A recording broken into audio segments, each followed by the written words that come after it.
Bonsoir et bienvenue sur le plateau du Grand Direct sur les antennes d'Azur TV. Très heureux de vous retrouver en ce mardi 30 mars. Évidemment, la crise de la Covid-19 et la vaccination au cœur de la discussion que nous aurons avec notre première invitée dans cette émission, la sénatrice du Var, Françoise Dumont, sénatrice LR, très remontée contre la stratégie vaccinale de notre pays. Tout cela à la veille d'une probable allocution du président Emmanuel Macron. Nous verrons avec elle si elle est pour ou pas un reconfinement du pays et de son département.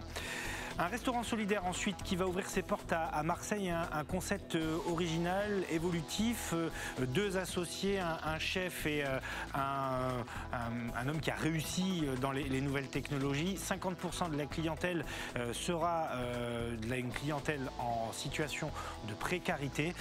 Ils nous expliqueront le concept parce que tous les plats seront signés dans ce restaurant par de grands chefs des Bouches-du-Rhône, restaurant qui va donc ouvrir à Marseille. Et puis Marseille toujours, à la fin du Grand Direct, mon cher Eric. Bonsoir Nicolas. L'art de rue. Oui, bien sûr. Vous vous rappelez ou... Non, je ne me souviens pas très bien d'il y a 20 ans, ce que je faisais il y a 20 ans, mais je me souviens de ce groupe, oui. La Funky Family qui a marqué l'histoire du hip-hop, toujours très présent évidemment à Marseille. Mais avant cela, la lutte contre la Covid-19, les chiffres qui sont toujours très inquiétants dans notre région, dans le Var, les Alpes-Maritimes et les Bouches-du-Rhône. On va en parler dans quelques instants avec Françoise Dumont, sénatrice du Var. Avant cela, ce reportage sur la mobilisation dans les Alpes-Maritimes, vous le savez, département confiné. Partenariat entre le public et le privé, aujourd'hui indispensable pour tenter de faire baisser la tension hospitalière. Claudia Olivier. Avec 146%, la tension hospitalière stagne à un niveau élevé dans les services de réanimation des Alpes-Maritimes. Depuis mars dernier, l'hôpital public travaille avec le privé pour faire face notamment en période de pic. La clinique Saint-Jean à Cagnes-sur-Mer est l'un de ces établissements privés mobilisés, un partenariat indispensable pour soulager l'hôpital. On a tout de suite pris le parti de travailler donc en commun avec en gros l'hôpital public qui se concentre sur les lits les plus aigus, les plus chauds. Et puis on a avec la clinique Saint-Jean un véritable partenariat sur des profils de patients, je dirais moins sévères, mais avec l'engagement de pouvoir les reprendre si jamais ils se dégradent. Et aujourd'hui, on a une qualité de partenariat qui nous permet de faire face, puisque aujourd'hui, sur l'hôpital d'Antibes, au total, vous avez plus de 50 lits dédiés à la Covid qui sont ouverts. Sur la clinique Saint-Jean, vous en avez 25, ce qui fait globalement un total de 75. Une synergie dans la rotation des lits qui permet également de soulager les équipes des services de réanimation. Au centre hospitalier d'Antibes, 14 lits sur 16 sont occupés pour forme très sévère de la Covid. En renfort, l'Institut Arnaud de Sanck de Saint-Laurent-du-Var dispose de 19 lits de réanimation, un dispositif qui permet de limiter les transferts et les déprogrammations d'interventions chirurgicales. On a essayé de faire notre métier autant qu'il était possible, en utilisant mieux les créneaux, donc en faisant un lissage de notre programmation très très soigneux, une gestion des lits de réa pour accueillir ces patients, puisque la réanimation est impérative dans ces cas-là, qui soit la plus précise possible. Et donc c'est de la programmation anticipée, évidemment réajustée au jour le jour, enfin bon, qui nécessite beaucoup de bon sens et une collaboration pluridisciplinaire. Mais dans certaines cliniques privées, la création de lits de réanimation n'est pas possible. Les établissements ne décident pas par eux-mêmes. N'importe quel établissement ne peut pas comme ça créer des lits de réanimation. Il faut savoir qu'il y a une législation qui est assez stricte et qui soumet notamment, on appelle ça un régime d'autorisation. C'est l'ARS au niveau régional qui délivre les autorisations. Certains établissements ont pu obtenir des autorisations et il y a un certain nombre de lits qui sont limités. C'est ce qu'on appelle la carte sanitaire qui prévoit qu'il y a un certain nombre de lits dans la région et c'est en fonction de cette carte sanitaire que les lits étaient attribués dans différents établissements. En ce mardi, l'Agence régionale de santé a indiqué vouloir ouvrir 50 lits de réanimation supplémentaires en PACA, une annonce qui inquiète de nombreux soignants. Ces derniers dénoncent le manque de personnel pour accompagner ces ouvertures, notamment dans les Alpes-Maritimes. Voilà pour cette collaboration donc, entre le public et le privé. On en a souvent parlé sur ce plateau. Ça semble fonctionner dans les Alpes-Maritimes. Oui, il faut que ça fonctionne, il faut que ça se développe même, parce que c'est vrai qu'on s'interrogeait beaucoup, Nicolas, dans ce Grand Direct, sur l'utilisation notamment des cliniques privées pour venir à la rescousse d'un hôpital public saturé. Cet exemple montre que ça fonctionne et si ça pouvait se développer un peu partout, ça créerait forcément des lits d'hospitalisation, des lits de réanimation et tout ça évidemment pour essayer d'endiguer ce qui nous arrive en ce moment en PACA et notamment dans les Alpes-Maritimes. Et nous sommes ce soir en direct avec Françoise Dumont, sénatrice Les Républicains du Var. Merci d'avoir accepté notre invitation. Vous avez communiqué dans la journée sur votre colère autour de la stratégie vaccinale. On va y revenir longuement évidemment. Mais juste avant cela, demain, le président Macron va peut-être s'exprimer. Est-ce que vous vous attendez à ce que le département du Var, qui est ce soir à 449 de taux d'incidence et 128% de tension hospitalière, soit confiné ? Vous savez, le confinement, c'est toujours le dernier stade. C'est l'échéance à laquelle on ne veut pas arriver de toute façon. Moi, ce que j'attends du président qu'il annonce demain, c'est une véritable accélération de la vaccination, parce que c'est notre seule arme dans la guerre à laquelle nous sommes confrontés. Mais est-ce que vous pensez qu'on va y échapper dans le Var et aussi donc dans les Bouches-du-Rhône au vu des chiffres? Très franchement, on est assez pessimiste, nous, depuis quelques jours. Ben, on ne peut être que pessimiste, bien sûr. Je me suis moi-même rendue vendredi à l'hôpital intercommunal de Fréjus-Saint-Raphaël. La tension hospitalière y est extrême. Les professionnels sont fatigués, sont inquiets. Les chiffres, vous l'avez dit, sont très mauvais. Le taux d'incidence est très élevé. Donc, véritablement, malheureusement, sauf miracle, je crains que l'on soit soumis au même traitement que nos amis maralpins. Alors sur la question de la vaccination, sur un peu plus d'1 million d'habitants, dans le Var par exemple, 130 000 Varois sont vaccinés. Vous dites que c'est trop lent, trop insuffisant et qu'on ne peut pas attendre l'été pour atteindre un taux de vaccination qui nous permettra de sortir de cette crise. Oui, moi je l'ai dit depuis le début, c'est une stratégie et qui se révèle encore aujourd'hui. C'est un échec de la stratégie de vaccination de ce gouvernement qui certes n'a pas anticipé et manque d'ambition. Si le président de la République dit qu'effectivement il y a eu du retard à l'allumage et qu'aujourd'hui on fonctionne à la vitesse d'un moteur diesel, il faut vite qu'on passe à la vitesse supérieure. On ne peut pas attendre cet été pour avoir des chiffres de vaccination qui augmentent graduellement et si lentement qu'ils le font aujourd'hui. Les chiffres de vaccination, les prévisions de vaccination n'ont cessé d'évoluer depuis début janvier et malheureusement à la baisse au mois de janvier. Olivier Véran nous disait cet été on aura 70 millions de personnes vaccinées, nous sommes 67 millions. Aujourd'hui on dit au mois de juin on aura 15 millions de personnes vaccinées. La saison touristique dans notre département, le Var, se lance à Pâques. Et nos établissements traditionnellement enregistrent bon nombre de réservations et parfois un taux de remplissage souvent à 80% au moment des vacances de Pâques. Donc cet été, c'est beaucoup trop tard. Il faut qu'on vaccine de façon massive dès aujourd'hui.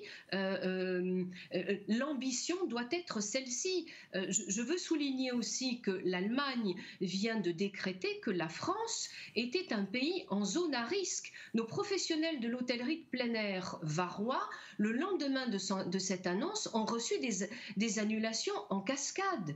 Donc nous sommes déjà dans une catastrophe sanitaire, une catastrophe qui se transforme en une catastrophe économique et puis morale pour notre pays, qui aura véritablement du mal à s'en remettre. Donc il est urgent aujourd'hui de vacciner matin, midi et soir, 7 jours sur 7, 2 jours comme de nuit. Madame la sénatrice, l'exemple anglais est patent évidemment, mais la Grande-Bretagne est sortie de l'Union européenne. Il y a eu 0 mort hier de la Covid-19, donc vous avez raison, la vaccination, ça fonctionne et c'est sans doute le seul rempart. Mais si on est aussi lent en France et dans notre région, c'est du fait de doses qui ne sont pas suffisantes, et ça on le doit malheureusement à l'organisation européenne, et puis c'est aussi le fait d'une logistique française, on pensait avoir le meilleur système de santé, qui est sans doute un peu enquisté dans la bureaucratie, et ça, pardonnez-moi, mais c'est pas de la faute d'Emmanuel Macron. Je partage complètement votre constat. Le révélateur de cette crise, c'est le poids énorme de la bureaucratie à Bruxelles, mais c'est aussi le poids énorme de la bureaucratie en France. dans notre État. Bruxelles, effectivement, l'Europe a passé des marchés de commandes de vaccins avec des cahiers des charges qui étaient beaucoup trop lourds, pendant que d'autres, comme l'Allemagne d'ailleurs, et citons également l'Israël, qui ont acheté eux-mêmes, l'Allemagne a acheté des... Mais dans ces conditions, Madame la sénatrice, si on partage ce double constat, comment accélérer les choses et la vaccination, puisqu'on ne va pas d'un coup de baguette magique alléger la bureaucratie européenne ou alléger la bureaucratie du système de santé français? On commence par alléger nos normes, par accélérer et par lever les contraintes organisationnelles qui sont les nôtres en France en termes de vaccination. Pourquoi avons-nous attendu hier ou ces derniers jours pour permettre aux sapeurs-pompiers de rentrer dans le système de vaccination, pour permettre à l'armée également de participer à la logistique, pour permettre aux infirmières de vacciner à domicile? Tout ceci est beaucoup trop lent. On doit lever ces normes, cette technocratie, cette bureaucratie qui, sous prétexte de protéger je ne sais qui de je ne sais quoi, alourdit complètement le système et empêche finalement à la vaccination d'aller bon train. Après, je suis d'accord avec vous, il faut, vous savez, aujourd'hui, l'Europe envoie plus de vaccins en dehors de la communauté européenne qu'elle ne vaccine ses propres ressortissants. Ça n'est pas possible. On envoie plus de vaccins à l'extérieur. Aujourd'hui, il faut effectivement développer la fourniture des doses. La communauté européenne est quand même un marché de 450 millions de personnes. Je pense que la communauté européenne a moyen de taper du poing sur la table pour obtenir des doses. Rappelez-vous, pendant la première vague, les scandales auxquels nous étions confrontés, de voir presque du marché noir sur le tarmac des aéroports et porter les valises de billets pour qui achète des masques ou qui essaye de voler à l'autre des bidons de gel. Eh bien, le monde est ainsi fait. Aujourd'hui, l'Europe doit se réveiller et la France doit taper du poing sur la table et doit être beaucoup plus ambitieuse dans sa stratégie vaccinale et développer la vaccination et développer la fourniture de doses de vaccins. Est-ce que vous pensez que la France doit fournir prioritairement notre région? Parce que les chiffres, avec l'Île-de-France et les Hauts-de-France et peut-être l'Est de la France aussi. Alors, j'ai observé le nombre de doses qui étaient fournies en fonction des régions. J'ai vu que sur la région PACA, c'était 9300 et quelques doses, ce qui me paraît largement insuffisant pour l'ensemble de notre région.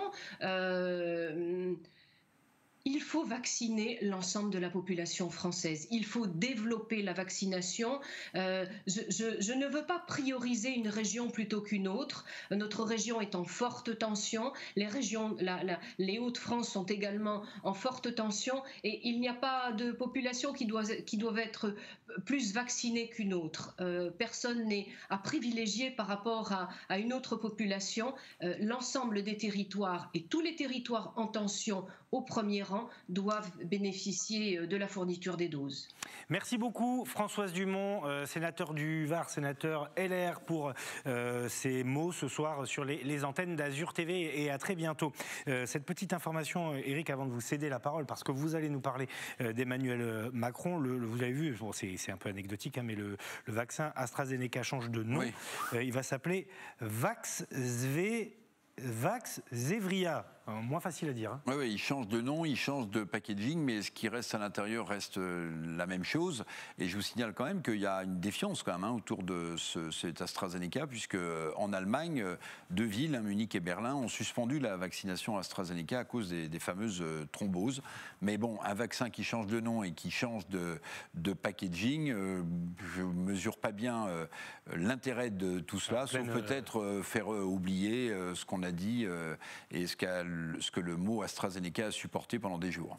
Alors, parlera pas, a priori parlera, demain Emmanuel Macron. À quoi faut-il s'attendre ? Alors, à quoi faut-il s'attendre ? C'est le grand sujet. Il y a plusieurs pistes évoquées. J'allais dire la moins douloureuse, c'est passer l'ensemble des départements qui commencent à flamber les uns derrière les autres à un confinement hybride tel qu'on le connaît nous dans les Alpes-Maritimes. Deuxième solution, c'est refermer beaucoup plus strictement les 3 ou 4 régions qui sont déjà en confinement hybride. Vous avez cité les Hauts-de-France, la région Île-de-France, mais aussi la région PACA et peut-être le Rhône-Alpes. Ça, c'est une autre solution autour d'un confinement strict. Vous avez aussi noté l'inflexion depuis quelques jours sur la fermeture des écoles, parce qu'on se rend compte que de plus en plus de classes ferment. Donc les écoles restent ouvertes dans quelques départements, mais il y a de moins en moins de classes ouvertes dans des écoles qui restent ouvertes et qui en réalité sont fermées.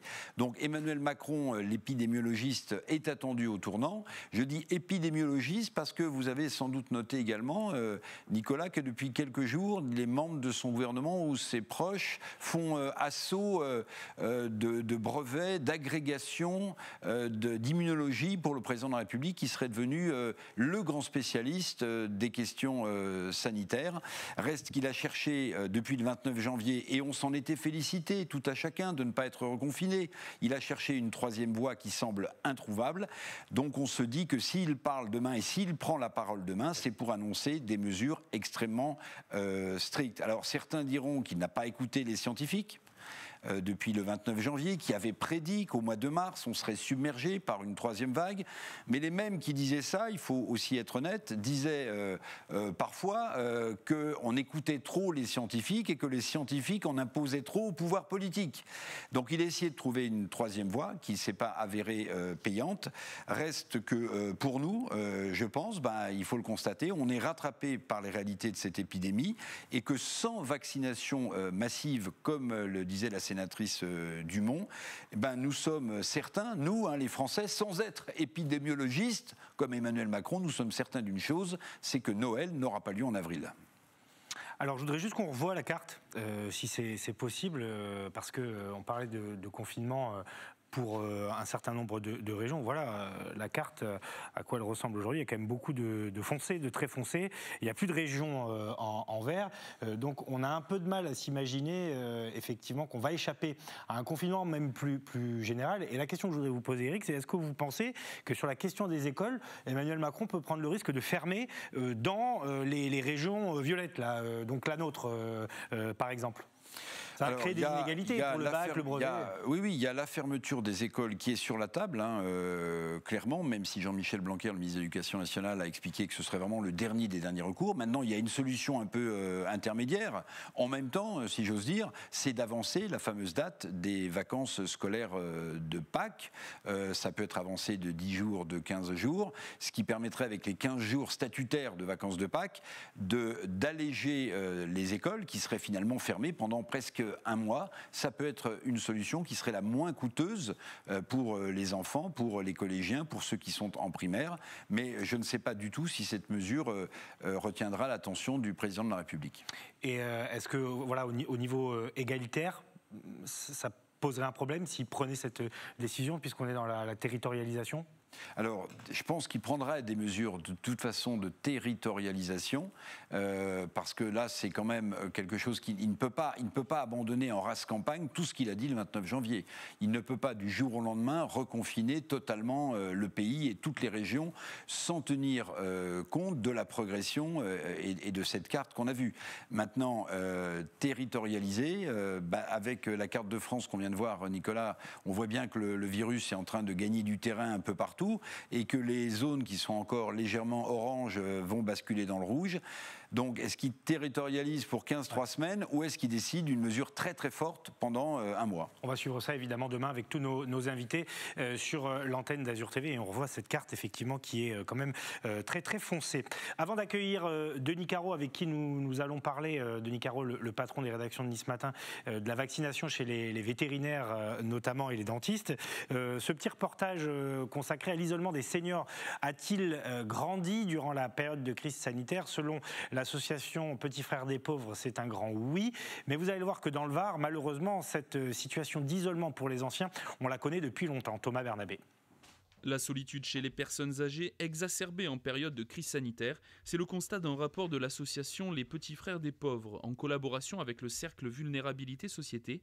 Ce rapport s'est penché sur le vécu et le ressenti des personnes âgées, quelle que soit leur catégorie sociale. Mais voilà, pour l'antenne toulonnaise des Petits Frères des Pauvres, la pandémie n'aura pas vraiment eu un impact significatif. La solitude, c'est, je dirais pas notre pain quotidien, mais nous sommes une association qui, justement, essayons de lutter contre la solitude des aînés.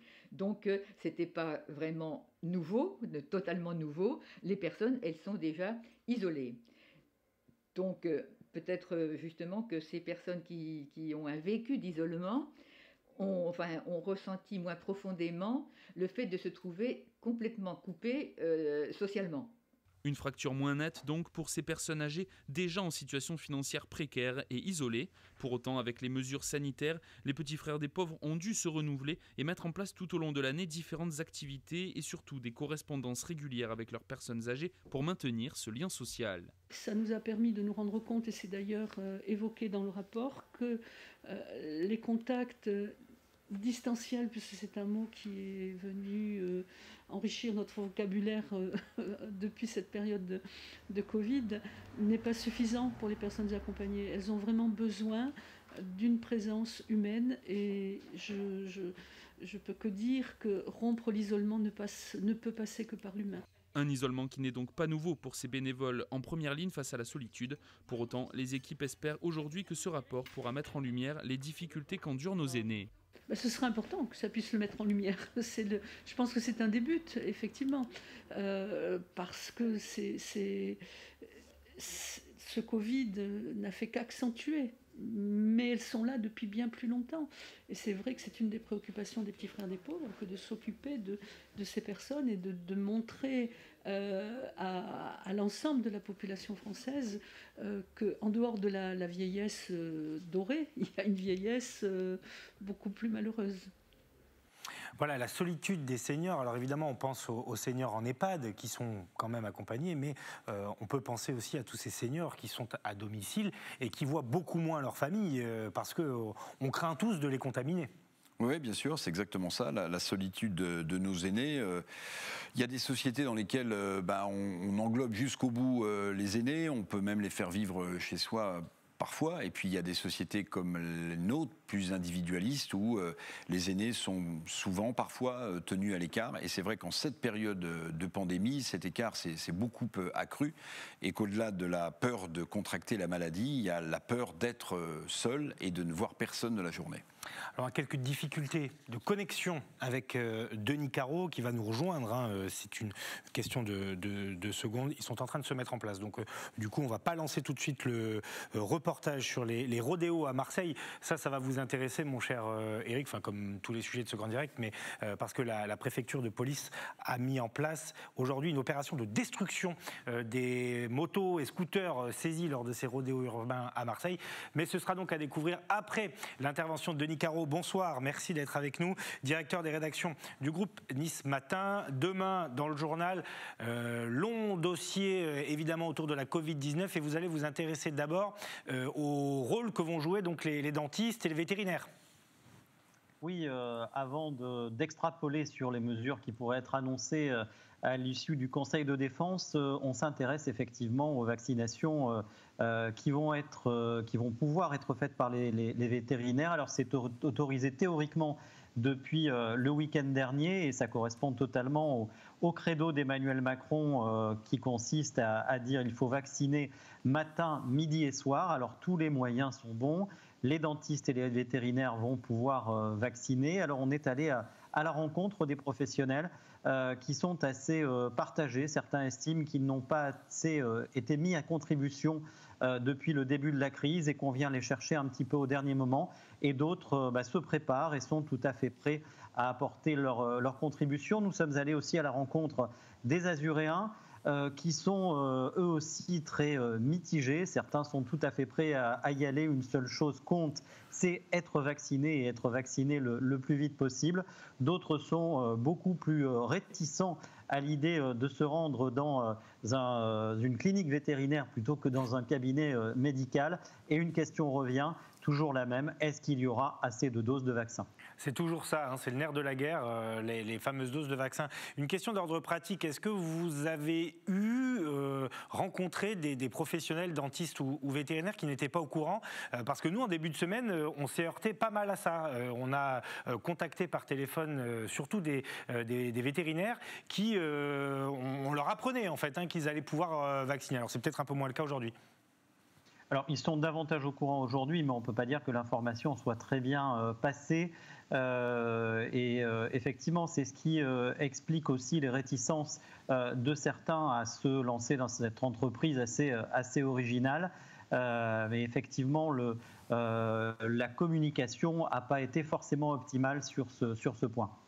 Mais on peut reparler de bureaucratie quand même en France, parce que souvenez-vous, mon cher Nicolas, peut-être vous l'aviez vu également, Denis, que au moment où les pharmaciens ont été habilités à vacciner, le pharmacien que nous avions dans le Grand Direct, qui était président d'une association, l'avait appris par les médias et pas du tout par l'agence régionale de santé. Et là, on s'aperçoit que de nouveau, les canaux de communication officiels pour les vétérinaires et pour les chirurgiens n'ont pas bien fonctionné, puisque certains ignoraient qu'ils avaient le droit de vacciner quand même. C'est tout à fait ça, effectivement, cette bureaucratie dont on souffre et dont on voit tous les effets négatifs tous les jours. Ça sera une vraie question au sortir de la crise, ça l'est déjà. Et quand on voit la différence entre l'efficacité de ce qui est mis en place un petit peu partout par les maires, l'efficacité des centres de vaccination, ça tourne à plein régime, c'est extrêmement bien organisé, tout le monde est à sa place, et le flou artistique autour de l'application des mesures qui sont décidées et égrenées par le gouvernement, tout ça pousse quand même à réfléchir. Éric. J'aimerais avoir votre sentiment, Denis. On parle donc d'une intervention du chef de l'État demain soir, après le Conseil de défense sanitaire. Quel est votre sentiment? Si le chef d'État monte au créneau, c'est évidemment pour annoncer des mesures dures. Oui, parce qu'en général, les mauvaises nouvelles, c'est le Premier ministre, et les très mauvaises nouvelles, c'est le Président de la République. Alors c'est ce qu'on peut se dire, même si on l'a vu ces dernières semaines, Emmanuel Macron a appris à nous surprendre, mais on ne voit pas aujourd'hui comment il ne pourrait pas annoncer des mesures plus dures. On parle beaucoup de la fermeture des écoles, avec le sentiment que les établissements s'y préparent, notamment dans les régions les plus touchées par le virus. Il pourrait y avoir aussi d'autres mesures, mais je pense qu'une nouvelle fois, demain soir, ça sera la surprise du chef au moment de la prise de parole d'Emmanuel Macron. Pour terminer, Denis, les écoles, vous en parlez aussi demain. Vous répondez d'ailleurs à un certain nombre de questions sur le sujet. Oui, beaucoup de questions qui nous arrivent de la part des lecteurs et des internautes, notamment sur les possibilités de garder ses enfants à la maison lorsqu'on est appelé et qu'une classe ferme. On essaie de donner toutes les réponses et les réponses les plus précises possibles, sachant que tout ça, c'est des vrais problèmes d'organisation pour les parents. Et on le voit bien depuis hier, le rythme des fermetures de classes s'accélère à tel point que le rectorat ce soir ne donne plus de chiffres précis de classes fermées. Donc on verra comment les choses évoluent, mais on va peut-être passer des fermetures ponctuelles de classes à une fermeture généralisée. Merci beaucoup Denis, c'est à lire évidemment demain dans toutes les éditions de Denis ce matin, dans le Var, les Alpes-Maritimes et à Monaco aussi. Merci en tout cas et à mardi prochain. Merci, bonne soirée à tous. Bonne soirée.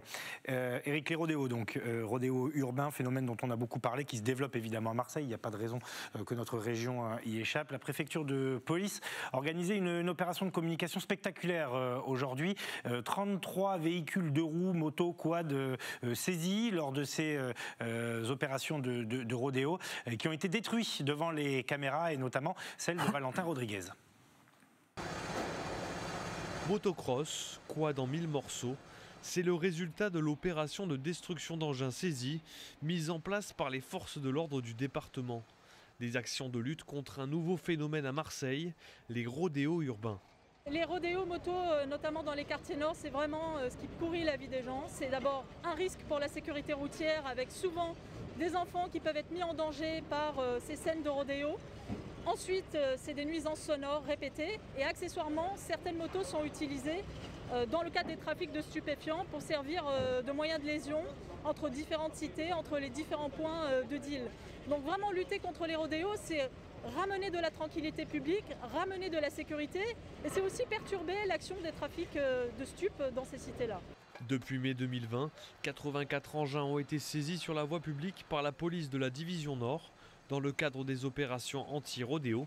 Ce mardi matin, 33 d'entre eux ont été détruits, des opérations de contrôle qui reposent sur plusieurs principes. Le premier, c'est de détecter ces engins sur la voie publique. Ils n'ont pas le droit de rouler pour la plupart d'entre eux, ni de stationner sur la voie publique. Ils sont ensuite récupérés par les policiers eux-mêmes, qui les enlèvent et qui mettent des conditions pour la restitution qui sont souvent drastiques. Et donc les propriétaires qui ne viennent pas récupérer leurs engins, au bout de quelques temps, les engins sont détruits, comme nous le voyons aujourd'hui. Mais l'autre innovation, c'est surtout de recontacter l'ensemble des riverains qui ont pu appeler le 17 pour signaler un rodéo, pour obtenir un maximum d'informations sur les motos qui ont participé au rodéo, nourrir la procédure derrière qui va permettre d'aboutir à la confiscation définitive de la moto et ensuite à sa destruction. Une lutte qui s'est renforcée dans les cités des quartiers nord l'année dernière en plein confinement. La nouvelle méthode qui a été mise en place par la Division Nord, elle a vraiment commencé en mai 2020, en plein confinement, au moment où les rodéos avaient pris de l'ampleur et aussi parce que c'était l'arrivée des beaux jours. Et comme les beaux jours reviennent à nouveau, l'idée c'est de continuer à frapper fort. 5 motos ont été encore récupérées ce week-end à Marseille dans les quartiers nord et feront l'objet d'une destruction ultérieure. Et donc l'objectif c'est vraiment de pouvoir mettre un coup d'arrêt à ces rodéos qui reprennent souvent avec l'arrivée du printemps. Depuis août 2018, une cinquantaine de délits ont été commis pour rodéos motorisés. Les auteurs des faits peuvent recevoir une peine d'1 an de prison ainsi que 15 000 € d'amende. Voilà, pour les rodéos et la destruction des engins, c'est vrai que c'était un fléau dont on a beaucoup parlé durant le premier confinement et qui visiblement perdure. Oui, ça perdure. Alors on a aussi dans les Alpes-Maritimes, on a vu aussi des actions du maire de Cannes, David Lisnard, qui avait fait la même chose. Saisissait. Mais bon, évidemment, la préfète représente la République et la loi, mais je m'interrogeais juste sur la destruction d'un bien privé quand on est propriétaire d'une moto et que, alors on peut être condamné à une peine de prison, mais je m'interrogeais juste sur la légalité de détruire un bien privé comme une moto, un quad ou un scooter. Bon, c'était ma seule interrogation. Pour le reste, il faudra voir quand même l'impact que ça a, parce que si ça sert au trafic de drogue, je pense qu'une moto, c'est pas très cher à acheter, à renouveler comme achat quand on trafique des stupéfiants au quotidien. Voilà, effectivement. Tout autre chose, on reste à Marseille, mais cette fois-ci pour mettre le focus sur une très belle initiative ambitieuse également, celle du chef Sébastien Richard et de Sylvain Martin, qui sont avec nous tous les deux. Bonsoir messieurs. Alors, chacun de votre côté, on respecte les gestes barrières, y compris en visio. Merci d'être avec nous. Alors, vous diligentez le projet qui s'appelle La République, qui est donc un projet de restaurant solidaire et engagé qui va ouvrir ses portes à Marseille. Je crois que la campagne de financement, on est le 30, elle a démarré hier, donc sur KissKissBankBank. Et le concept, je vais essayer de le résumer, il est assez simple. Déjà, vous avez embarqué pas mal de grands chefs pour faire des plats signatures et les proposer à vos clients. Il y aura 50% de clientèle normale, on va dire, et 50% de clientèle en difficulté qui ne paieront qu'1 € et qui profiteront de la même carte, avec la possibilité pour les clients dits normaux, qui n'ont donc pas de difficultés financières, de laisser un petit plus pour ces clients en difficulté avec les cafés suspendus, les plats suspendus. Est-ce que j'ai bien résumé le concept déjà ? On va peut-être commencer avec le chef qui va ouvrir le bal. Tout à fait, merci beaucoup déjà, merci de nous recevoir. En effet, c'est exactement ça. L'idée étant de pouvoir créer un restaurant qui puisse recevoir deux types de clientèle, des personnes qui ont la capacité de pouvoir payer, d'autres qui, une période de leur vie, n'ont pas cette possibilité-là. Alors avec donc ces grands chefs qui ont déjà apporté leur soutien, Guillaume Gomez, Gérald Paseda, Alexandre Mazia, Thierry Marx, avec qui vous avez travaillé d'ailleurs, chef Thierry Marx. C'est important aussi d'avoir des chefs de cette envergure-là pour l'aura médiatique. En effet, tout à fait, ouais, c'est important de pouvoir avoir le soutien de mes pairs, entre autres, pour Thierry Marx, et d'autres, plutôt des amis maintenant. Mais oui, parce que il faut un appui médiatique, il faut de la communication. Alors évidemment, on a le soutien de grands chefs, hommes et femmes d'ailleurs, mais on a également le soutien d'un architecte de renom qui est Rudy Ricciotti, qui nous accompagne sur la totalité du projet. Voilà, et on voit déjà les premières esquisses parce que c'est dans un lieu emblématique de la ville de Marseille, le Café Parisien. Vous prenez place donc dans ce café-là. Sylvain, juste un mot avant d'aller plus loin sur la façon dont vous vous êtes retrouvé dans ce projet-là, parce que vous n'êtes pas un professionnel de la restauration, vous c'est plutôt les nouvelles technologies. Vous êtes dirigeant chez l'un des leaders, chez le leader français et européen de la micromobilité. Donc a priori c'est tout autre chose. Donc comment vous vous êtes embarqué dans cette aventure? Ouais, alors c'est intéressant, c'est parce qu'il y a, lors du premier confinement, en fait, avec d'autres, on va dire, dirigeants de start-up ou de sociétés qui avaient tous vocation à travailler sur les sujets de l'alimentaire ou de l'environnement, on s'est appelé et on s'est dit qu'est-ce qu'on pouvait faire. Et est née une assoce qu'on a créée qui s'appelle le Collectif Solidaire, qui a préparé à l'époque à peu près 110 000 repas pour les soignants et les plus démunis sur toute la France et en particulier à Marseille. Et c'est comme ça qu'avec Sébastien, on s'est retrouvés et qu'on a fini par se dire qu'il fallait faire d'autres choses ensemble. Et donc, c'est cette genèse qui nous lie et qui me lie à tout ça, au-delà de mon appétence pour la gastronomie personnelle. Alors, je ne sais pas à qui s'adresse ma question, peut-être aux deux. Pardonnez, parce que l'initiative est évidemment magnifique, formidable. Un resto solidaire de ce niveau-là, de cette qualité, c'est fantastique. Mais Nicolas Gallup le disait tout à l'heure, il y aura ceux qui sont en difficulté financière et qui ne paieront qu'un euro, puis ceux qui peuvent se permettre de payer normalement l'addition. Mais comment est-ce que vous allez faire, j'aime pas le mot, le tri, comment est-ce que vous allez repérer un consommateur, un client qui est en difficulté par rapport à celui qui ne l'est pas? Alors les places qui sont réservées aux bénéficiaires, eux sont identifiés au travers d'associations partenaires ou d'organismes partenaires. Ça peut être le CCAS, ça peut être le SAMU social, ça peut être d'autres associations avec qui on travaille et on collabore. Et en fait, c'est elles qui vont réserver les places pour ces bénéficiaires. Chef, est-ce que ça change quelque chose dans votre approche du métier? J'imagine que non, c'est-à-dire que là, vous allez y mettre la même passion, la même âme. Ah oui, tout à fait, oui. Ça ne change rien au métier de cuisinier, bien au contraire, on va être également entreprise d'insertion, donc on va pouvoir former des personnes à pouvoir apprendre le métier de cuisinier, mais également le métier de salle qui est extrêmement important. Donc évidemment, on va s'appuyer aujourd'hui sur le fait de pouvoir faire de la cuisine d'un bon niveau, avec un service d'un très bon niveau également. Donc une belle formation, mais ça ne change rien. C'est un restaurant tout à fait classique sur l'exploitation proprement dite de cuisine et de service. Alors j'imagine que vous n'avez pas d'idée de date d'ouverture forcément parce que vous êtes confiné pour l'instant, chef. Puis deuxième question, est-ce que vous avez une idée en revanche déjà de la carte de ce qu'on trouvera lorsqu'on viendra déjeuner? Il est tard, il est tôt dans la soirée, mais on a déjà faim. Oui, alors il y a évidemment, on va faire une carte très accentuée sur les produits régionaux, les produits marseillais. Donc on a une petite idée d'ouverture approximative parce que évidemment les conditions sanitaires vont régler l'ensemble, mais on espère pouvoir ouvrir. On a mis une date septembre. Donc septembre, on est sur une période où il y a encore des poissons, des coquillages et pas mal de champignons qui commencent à arriver. L'idée étant vraiment de pouvoir faire une mini-carte en fait, où les personnes puissent prendre des entrées, des plats et des desserts, de choisir, que ce soit des bénéficiaires ou les personnes avec une capacité financière possible, de façon à ce qu'il n'y a pas de différence. Chaque plat sera signé par des parrains. Des parrains de renom, de façon à ce que les personnes qui s'installent à table puissent choisir le plat d'un des parrains.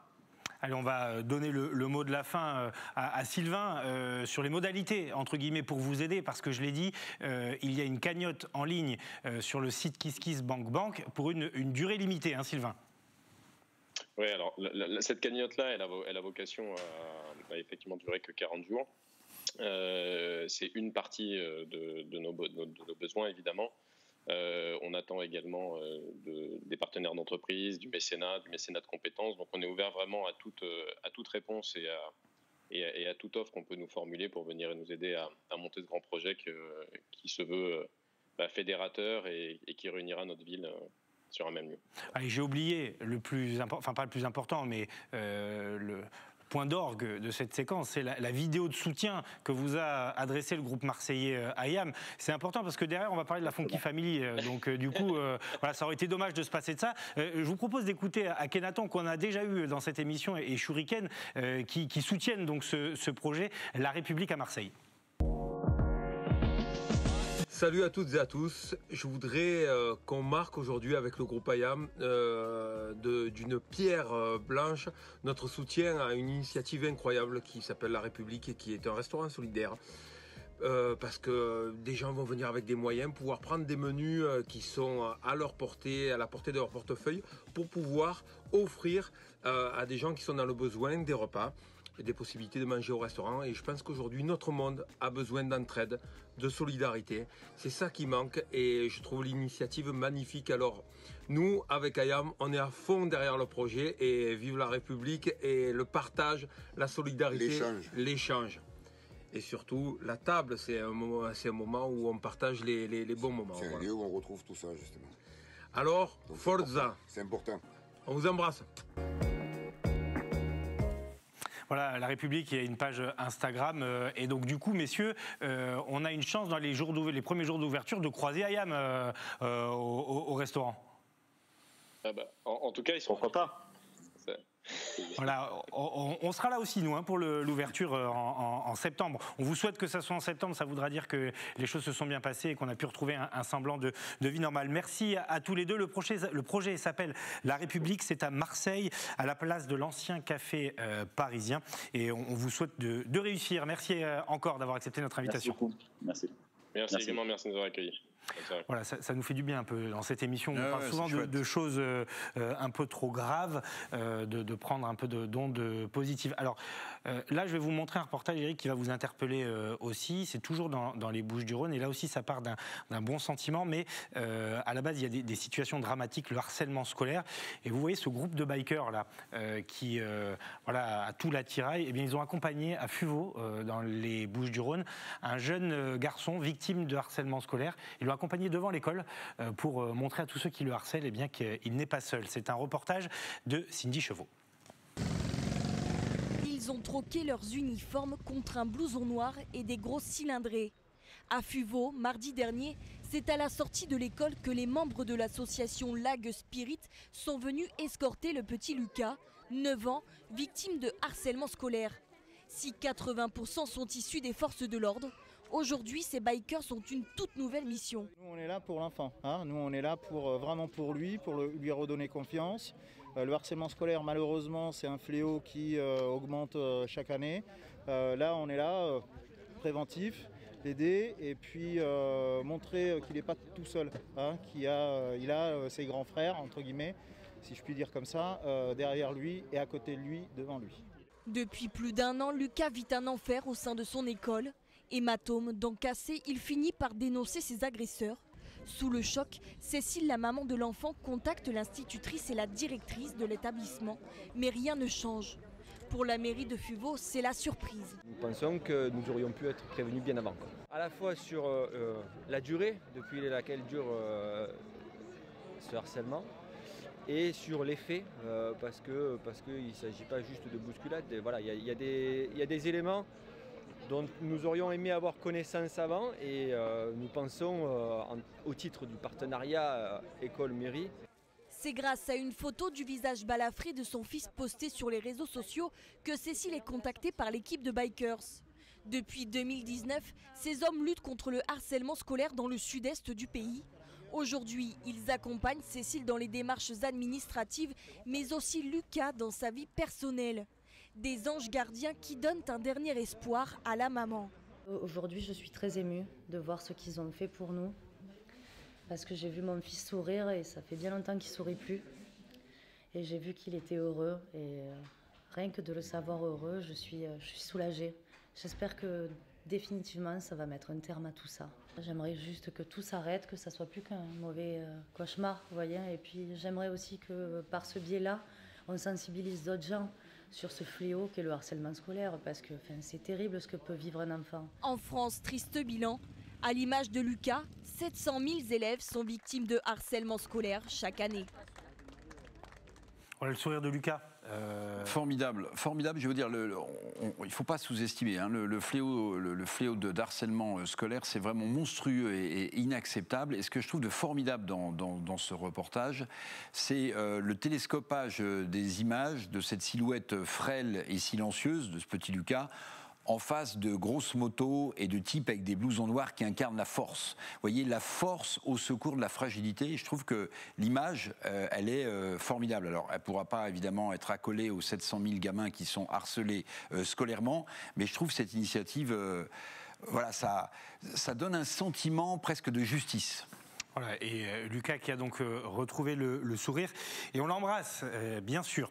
On va ouvrir une page culturelle maintenant dans ce grand direct. On a entendu IAM tout à l'heure. On sera avec DJ Gel de la Funky Family dans quelques instants. Mais avant cela, cette pièce qui est montée, ce spectacle qui est monté à Nice par un ami d'Azur TV, Gilles Marsala, qui a produit le spectacle Piaf, succès mondial. Eh bien, il a décidé de se retrousser les manches et de faire repartir ses productions et de monter un spectacle d'envergure internationale, là aussi, sur le thème de Cyrano de Bergerac. Conférence de presse était organisée ce matin, à laquelle a assisté Marie Justo. Et quand il rentrera chez Dieu, son salut bannira largement le seuil bleu. Ils incarnent à eux quatre l'une des plus célèbres histoires d'amour françaises. Ces quatre chanteurs vont monter sur scène dans une adaptation de Cyrano de Bergerac d'Edmond Rostand. Et après une longue période de césure à cause de la Covid-19, artistes et techniciens sont ravis. Ça fait énormément de bien de retrouver la scène. Aujourd'hui, ça fait 1 an qu'on partage des émotions, mais à travers les écrans, on peut plus le faire en vrai. Et c'est vrai que là, de pouvoir relancer un spectacle et être parmi les premiers aussi, c'est excitant et on a hâte. Ce spectacle a germé dans l'esprit du producteur niçois Gilles Marsala. Roxane, une adaptation musicale imaginée aussi pour donner un coup de fouet à tout le secteur de la culture en pleine pandémie. L'objectif principal, c'est de faire une création mondiale qui va démarrer à Nice avec des artistes azuréens qui, on le sait, ont du mal ils ont plus de ressources depuis des mois. Et puis surtout de le faire dans un endroit magnifique qui va créer un petit peu l'événement. C'est sur le port de Nice, c'est-à-dire que les gens vont pouvoir à la fois venir manger dans les restaurants qui ont eux aussi été très impactés par la crise sanitaire et venir voir un dîner-spectacle sous les étoiles. Toute l'équipe est donc en selle avec des perspectives et surtout une date en tête le 3 juin. Là maintenant j'y crois pour cette date du 3 juin parce que là je me dis, comme l'a dit le producteur Gilles, mais là on est à l'extérieur. On va respecter les distances, il y aura des masques, je ne vois pas où il y a le danger. Donc cette fois-ci, sincèrement, oui, j'y crois, et vraiment j'y crois, oui. Les premières dates de Roxane au port de Nice sont déjà complètes. Un théâtre ambulant a été créé pour l'occasion. À partir du 5 juin, une vingtaine de dates supplémentaires seront programmées. Le producteur Gilles Marsala envisage également une destinée internationale. Pourquoi pas le même succès que son Piaf le spectacle et ses 1 million de spectateurs dans 50 pays différents. Et de Cyrano de Bergerac, mon cher Eric, on va passer au hip-hop à Marseille. On a entendu Akhenaton et Shuriken tout à l'heure. Et nous sommes en direct ce soir avec DJ Gel, qui est un membre fondateur également de la Funky Family. Bonsoir, merci d'avoir accepté notre invitation. 20 ans et 1 jour pile, enfin donc pas pile, mais 20 ans et 1 jour après la sortie de cet album Art de rue qui est entré au panthéon du hip-hop et de la musique tout court en France, parce que à cette époque-là, eh bien, vous étiez numéro 1 des ventes avec la Funky Family. Le CD est certifié disque d'or, c'était encore des CD à l'époque. Je vous propose qu'on écoute un extrait et puis on revient vers vous juste après. Pour moi, c'est important de transmettre. La transmission fait partie de l'art. on apprend quelque chose. Pour nous, c'était un peu comme un mouvement punk. Le hip-hop à notre époque, on le faisait avec un stylo, un papier, et on faisait partie du clan, quoi, du groupe. On dansait sur des cartons et on faisait de la musique avec un petit sampler ou des platines.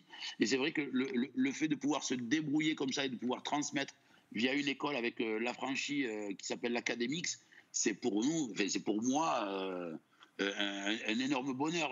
Je reçois des jeunes, le prix d'adhésion est pas cher, je peux apprendre ce que moi j'ai galéré, excusez-moi d'expression, à apprendre. Et c'est vrai que c'est la suite logique pour moi de pouvoir transmettre ce que l'on a appris. Pardon.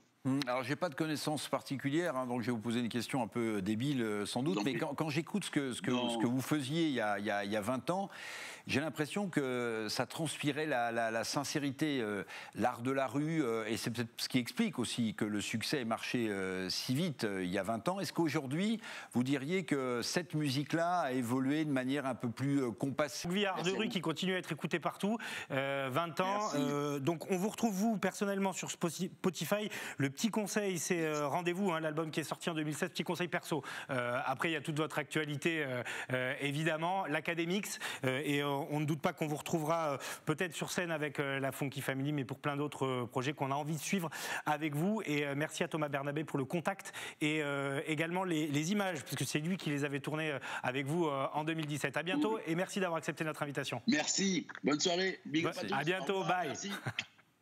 On va terminer avec une autre forme de culture, mon cher Eric, le patrimoine.